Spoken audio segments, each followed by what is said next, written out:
प्यार में सबसे ज्यादा अंधा कौन।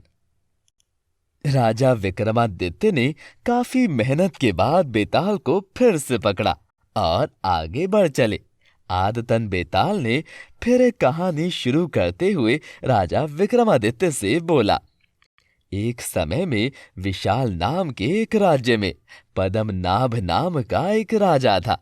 राजा पद्मनाभ के राज्य में एक साहूकार रहता था जिसका नाम अर्थदत्त था। साहूकार अर्थदत्त की एक सुंदर लड़की थी जिसका नाम अनंग मंजरी था। साहूकार की बेटी अनंग मंजरी जब बड़ी हुई तो साहूकार ने मणिवर्मा नाम के एक धनी साहूकार से उसका विवाह कर दिया।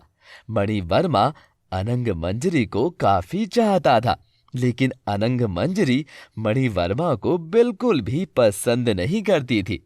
एक दिन मणिवर्मा किसी काम से अपने राज्य से बाहर गया था और अनंग मंजरी घर पर अकेली थी।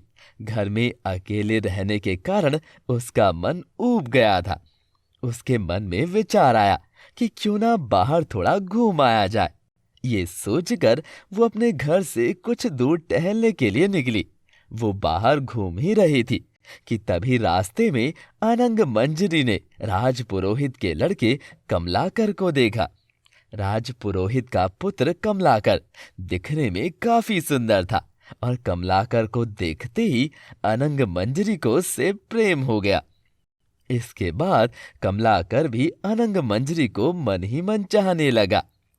एक दिन अनंग मंजरी ने महल के बाग में जाकर चंडी देवी को प्रणाम किया और अनंग मंजरी चंडी देवी से हाथ जोड़कर प्रार्थना करते हुए बोली, हे माता, अगर मैं इस जन्म में कमलाकर को नहीं पा सकी तो अगले जन्म में मैं उनकी ही पत्नी बनूं।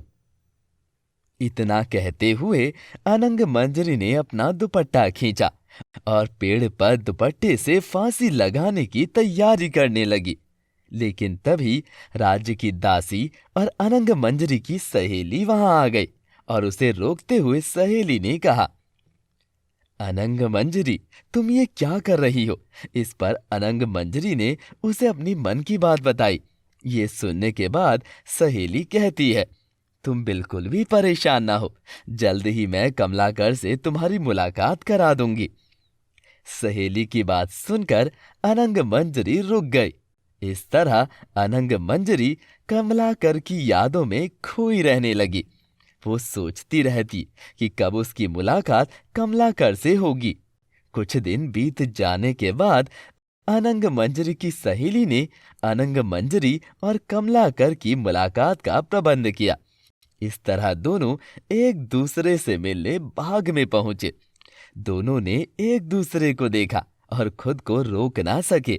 कमलाकर बेताब होकर अनंग मंजरी की ओर दौड़ा। इस तरह कमलाकर को अपने नजदीक आते देख अनंग मंजरी की धड़कनें तेज हो गईं और मारे खुशी के उसकी धड़कनें ही रुक गईं और उसकी वहीं पर मौत हो गई। अनंग मंजरी को मरा देख कमलाकर भी बहुत दुखी हुआ, जिससे उसका दिल फट गया और वो भी मर गया। ये खबर चारों ओर जब मणिवर्मा को पता चली तो वो भी वहां पहुंच गया और अपनी पत्नी को दूसरे आदमी के साथ मृत पड़ा देख बहुत दुखी हुआ।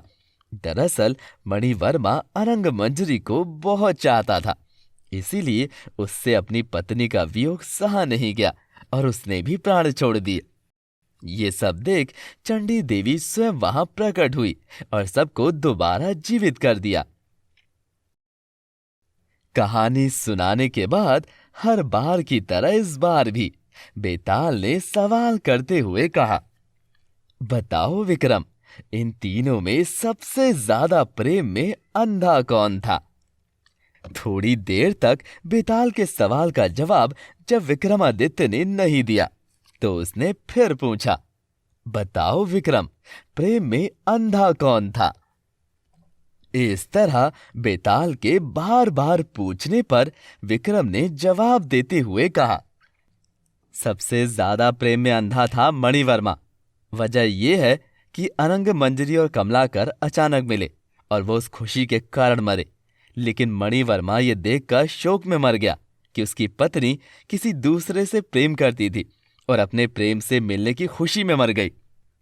इस तरह विक्रम ने फिर एक बार बेताल के सवाल का सही जवाब दे दिया। तो बेताल ने कहा, विक्रम, तुमने बिल्कुल सही जवाब दिया। इस तरह फिर एक बार राजा विक्रमादित्य के पीठ से उड़कर बेताल पेड़ पर जा लटका।